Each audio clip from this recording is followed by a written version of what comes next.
Hello students, આજના video લેક્ચરની અંદર આપણે લોકો ખૂબ જ નીટ માટે મહત્ત્વના બે ગેટ્સ એક્સ ઓર ગેટ અને એક્સ નોટ ગેટની વાત કરવાના છીએ. તો આ વિડીયોની અંદર અલગ અલગ બધી બુકમાંથી જેટલું પણ સારું શોર્ટ આઉટ કરેલું છે તે બધું અહીં તમને જોવા મળશે, જેથી તમારો ટાઈમ છે તે આ બધું ભેગું કરવામાં વેસ્ટ ના જાય. તેથી ખાસ ધ્યાન આપીને સમજજો. આ જે એક્સ ઓર ગેટ છે તેનું બુલિયન સમીકરણ સૌથી પહેલાં તમારે યાદ રાખવાનું છે A dot B bar plus A bar dot B, જે પણ બેઠે બેઠું પૂછાયેલું છે. આ સમીકરણમાંથી તમે લોકો સર્કિટ બનાવી શકો છો જે નીચે મુજબ છે. આ સર્કિટ પણ ઓલરેડી પૂછાયેલી છે કે આ સર્કિટ કયા ગેટની છે. તો તમે જ્યારે એનું બુલિયન સમીકરણ બનાવશો ત્યારે તમને આ રીતનું સમીકરણ મળશે અને જેને આપણે એક્સ ઓર ગેટ કહેશું. તો આપણે ટ્રાય કરીએ.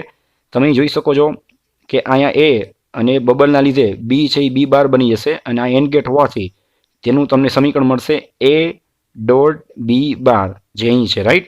આ જ રીતે તમને આ ગેટની મદદથી મળશે એ બાર, આ બબલના લીધે બનશે આ એ બાર ડોટ બી, રાઈટ. અને આ બંને ઇનપુટ છે તે અગેઇન ઓર ગેટની અંદર જવાથી ઓર ગેટનો સિમ્બોલ પ્લસ હોવાથી તમને મળશે A dot B bar, right, plus A bar dot B. આ રીતે બની જશે એની સર્કિટ. બીજું એક ખાસ ધ્યાન આપજો કે અહીં તમે એક્સ નોર ગેટ જોઈ શકો છો જેનું સમીકરણ છે A dot B plus A બાર બી બાર, એટલે કે એક વખત બંને ઇનપુટ બાર વગરના અને એક વખત બંને ઇનપુટ બાર વાળા. આ રીતે પણ યાદ રાખી શકાય છે. ને અહીં તમે યાદ રાખી શકો છો કે એક ઇનપુટ દર વખતે બાર વાળું આવશે ને એક બાર વગરનું આવશે.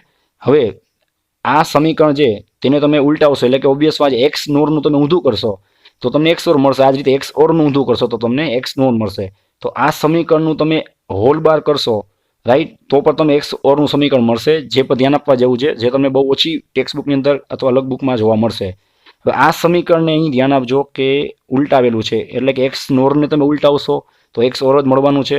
હવે ડી મોર્ગનનો થિયરમ જો તમને ખ્યાલ ના હોય તો આના માટે એક વિડીયો બનાવેલો છે, જે તમે જોશો તો તમને આઈડિયા આવશે. પણ અત્યારે હું તમને શોર્ટમાં કહી દઉં છું કે જ્યારે હોલ બાર હોય ત્યારે આ એ અને બી આ બંને પાસે પોતપોતાનો બાર ના હોવાથી બંને પાસે બાર આવી જશે. જો ડોટ હોય તો તેનું પ્લસ થઈ જાય અને જો પ્લસ હોય તો તેનું ડોટ થઈ જશે. સેમ અહીં એ અને બી બંને પાસે બાર છે તો તે આ બંને બાર નીકળી જશે અને ડોટ છે તેનું શું થઈ જશે પ્લસ.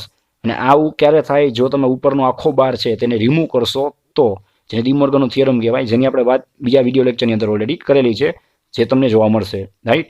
હવે આ સમીકરણ બીજી રીતે પણ પૂછાઈ શકે છે.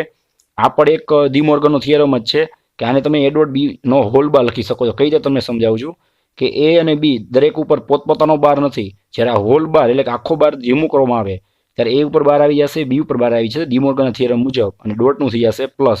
આ અલગ અલગ સ્વરૂપો છે જે તમને તૈયાર જ રેડીમેડ મળે છે, જેમાંથી પણ તમારે હોમવર્કની અંદર આ દરેક સમીકરણની એક સર્કિટ ખાસ દોરવાની છે, રાઈટ. અને બધી સર્કિટ છે એ એક્સ ઓર ગેટનું જ કામ કરશે.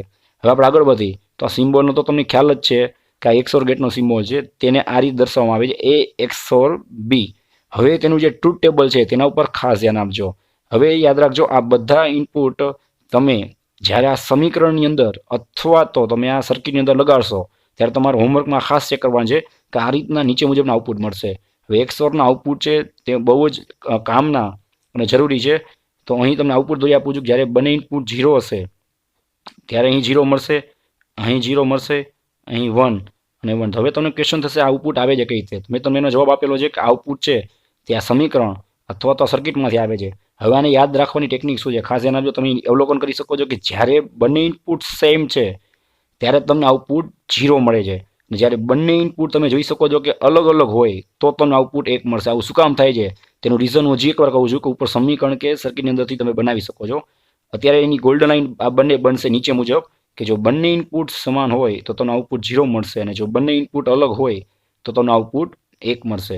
હવે આપણે વાત કરીએ એક્સ નોર ગેટની, તો તેનું એક સમીકરણ થશે એ ડોટ બી પ્લસ એ બાર બી બાર.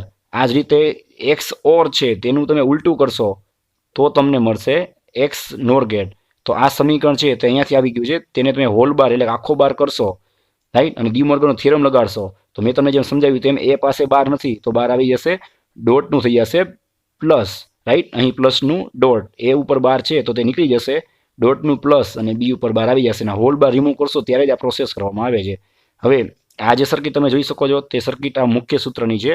બાકીના આ બંને સૂત્રની સર્કિટ તમારા લોકોએ ખાસ હોમવર્કની અંદર એક વખત ટ્રાય કરવાની છે, રાઈટ.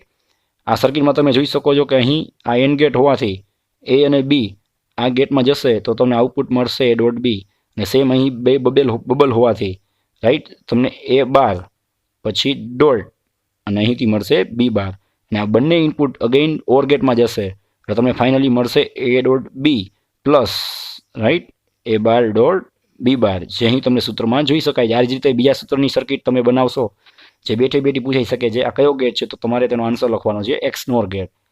હવે આ એના અલગ અલગ સિમ્બોલ છે, તમે જોઈ શકો છો કે એક્સ ઓર છે તેને ઉલટાવશો એટલે કે તેના ઉપર આખો બાર રાખશો તો તમને મળશે એ એક્સ ઓર બી એનો હોલ બાર, અથવા તો તેનો બીજો સિમ્બોલ પણ લઈ શકાય છે.